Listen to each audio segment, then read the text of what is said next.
বৰষুণৰ বতৰত চাহ খাই যে বিৰাটেই ভাল লাগে। ৰাতিপুৱা পিছে মই গ্ৰীণ টি খাওঁ। এতিয়া মই গ্ৰীণ টিৰ লগত খাবলৈ কাৰণে মই বিস্কুটো লৈ লৈছোঁ। ৰাতিপুৱা সময়খিনি যে একদম লৰালৰি সময়। কেনেকৈ যে দিনটো পাৰ হৈ যায় গমেই নাপাওঁ। সুপ্ৰভাত বন্ধুসকল, আশা কৰোঁ আপোনালোক সকলো ভালে আছে।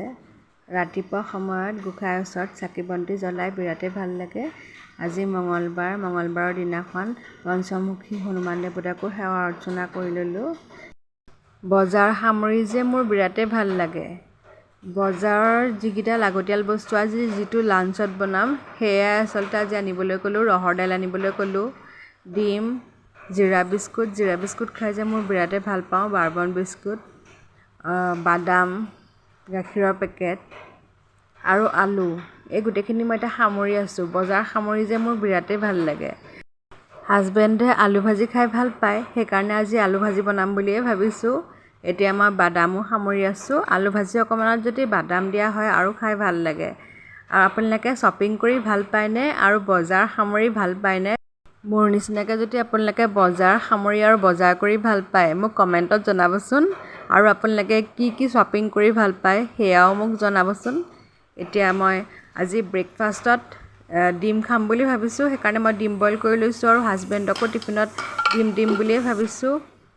লগতে অকণমান পৰঠা কৰি দিম। পৰঠা বিশেষকৈ তেখেতে খাই বিৰাটেই ভাল পায়, সেইকাৰণে টিফিন বুলি ক'লে সাধাৰণতে পৰঠা বুলি ক'লে খুবেই ভাল পায়। মই এতিয়া পৰঠা বনাইও আছোঁ আৰু হাজবেণ্ডৰ মই ইয়াত টিফিনো পেকিং কৰি লৈছোঁ, লগতে ডিম বইল আৰু লগতে ফ্ৰুটছ অকণমানো দি দিছোঁ। আজি ফ্ৰুটছৰ ভিতৰত আছিলে আম আৰু ডালিমেই দি দিছোঁ। এতিয়া ময়ো ব্ৰেকফাষ্ট খাবলৈ কাৰণে লৈ লৈছোঁ, ফ্ৰুটছ লৈ লৈছোঁ আৰু লগতে এটা ডিম বইলো লৈ লৈছোঁ। আজি আচলতে এনেকৈ খাম বুলিয়ে ভাবিলোঁ। দুপৰীয়া আহাৰৰ কাৰণে আজি ৰহৰ দাইল বনাম বুলিয়ে ভাবিলোঁ। ৰহৰ দাইল খাই বিৰাটেই ভাল লাগে। লগতে মই পটল বইল দিম। ৰহৰ দাইল বুলি ক'লে সাধাৰণতে জিৰা ফৰণ অকণ দিলে আৰু ভাল লাগে আৰু শুকান জলকীয়া এটা দিলে আৰু খাই ভাল লাগে। এতিয়া মই জিৰা ফৰণ আৰু এই শুকান জলকীয়া এটাও দি দিলোঁ। লগতে মই ৰহৰ দাইল আৰু পটলো দি দিলোঁ। একেলগে ভাজিম, আগতীয়াকৈ মই পটল ভাজি লোৱা নাই। আন্দাজমতে নিমখো দি দিছোঁ আৰু সেই অনুমতে মই হালধিও দি দিছোঁ।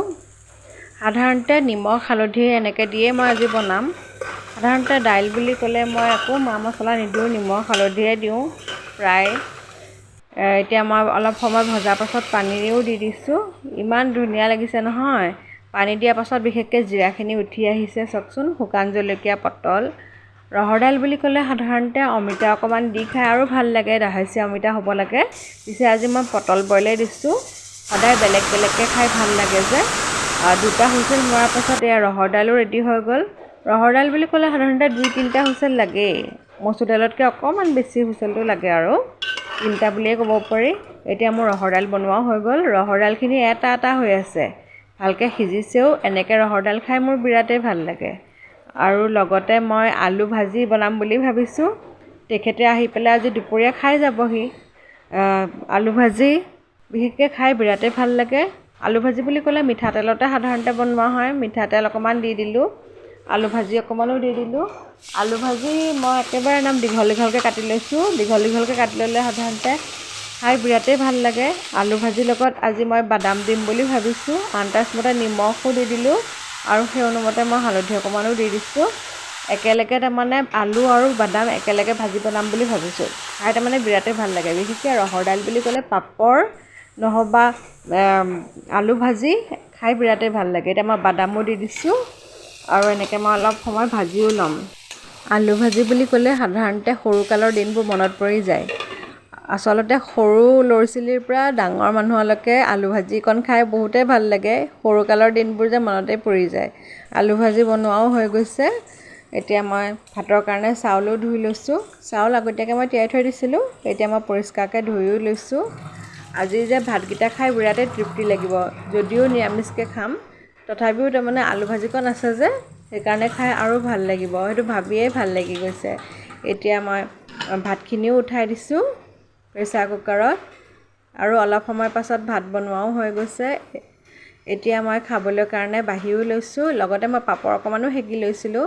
ৰহৰ দাইলৰ লগত পাপৰ অকণমান খাই বিৰাটেই ভাল লাগে। আজি পিছে মই ভাতকেইটা নিৰামিষকৈয়ে খাম। নিৰামিষকৈ ভাত খায়ো ভাল লাগে। এতিয়া মই খাবলৈ কাৰণেও লৈ লৈছোঁ। বিশেষকৈ ৰহৰ দাইলকণ যে বাকি দিওঁতে যে ইমান ধুনীয়া গোন্ধ ওলাইছে। জিৰা ফৰণ দিছিলোঁ যে জিৰা গোন্ধ ওলাইছে। খাই যে ইমান ভাল লাগিছে।